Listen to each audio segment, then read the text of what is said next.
아파트 중심으로 한 전세 가격 상승, 그리고 비아파트 중심으로 한 연립주택이나 다세대 주택 같은 경우는 월세화하는 현상이 올해 상당히 두드러졌다.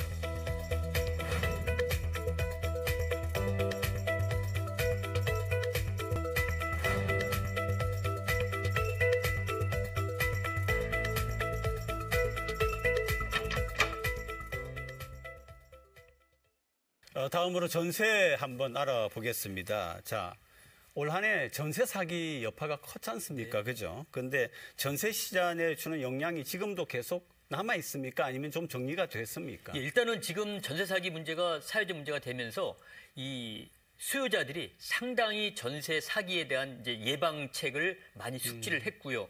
또 아직 다소 피해자분들 입장에서 봤을 때는 미흡하긴 하지만 정부에서 구제책까지 어느 정도 만들어졌다라고 보는 차원에서는 이 앞으로 전세 사기가 더 크게 확대되지는 않을 것으로 좀 보여지고 있고요. 그에 의해서 나타났던 영향력 중에 하나가 이 아파트 중심으로 한 전세 수요가 급증하면서 아파트 전세 가격이 크게 올라갔고요. 또 아파트가 아닌 전세 사기 대상이 됐던 뭐 빌라라든지 연립주택 같은 경우는 전세로 들어가지 않고 월세로 급격히 전환되면서 두 개의 계약 중에 한 건이 월세로 계약되는 이런 비아파트의 월세화가 이 전세 사기로 인해서 크게 나타났다. 그래서 아파트 중심으로 한 전세 가격 상승, 그리고 비아파트 중심으로 한 연립주택이나 다세대 주택 같은 경우는 월세화하는 현상이 올해 상당히 두드러졌다라고 볼 수 있을 것 같습니다. 대출 문제 한번 살펴보겠습니다. 앞에도 잠깐 언급이 되기는 했었는데 대출 규제가 아파트 시장에 굉장히 중요한 요인인 건 사실이죠. 한번 정리를 먼저 해봐 주시죠. 지금 가계부채가 상당히 크게 증가하고 있다라고 하는 것을 정부가 우려하고 있고요.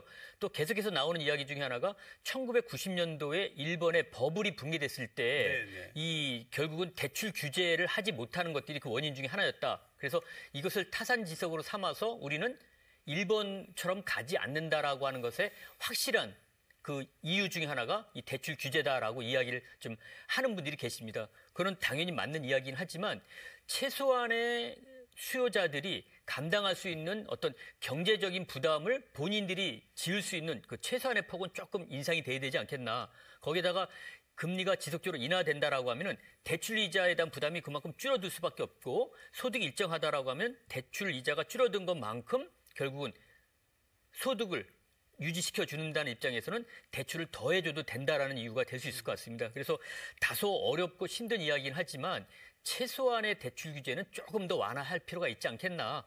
지금 DSR 기준으로 한 50에서 60% 정도 되는데요.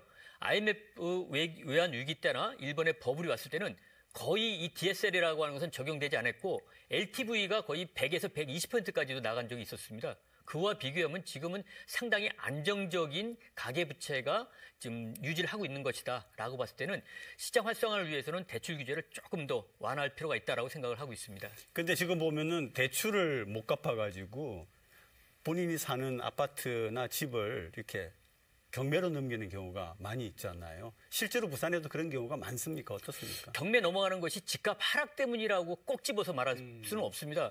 경매 넘어가는 이유에 해당되는 것이 대출을 받으신 분이 뭐 팔고 싶을 때 이것이 못 팔려서 경매로 넘어가냐라기보다는 대출이나 원금을 상환하지 못한 것들이거든요. 그럼 대출을 이자 같은 것들을 상환 못하는 이유가 어디서 나오느냐? 결국 본인 소득이 줄어들었기 때문이라고 볼 수 있을 것 같습니다. 그래서 전반적인 그 경기 침체에 의한 가구 소득이 크게 증가하지 않고 뭐 실업률이 크게 높아지는 이런 과정 속에서 소득이 줄어들기 때문에 결국은 이자를 못 갚는 것들이라고 볼 수밖에 없기 때문에 부동산 시장 침체로 인해서 경매가 늘어났다라고 단언하기보다는 전반적인 이 소득 그다음에 경제 위축으로 인해서 그만큼 힘드신 분들이 많이 계시다라고 하는 의미가 아니겠는가 그렇게 보고 싶습니다.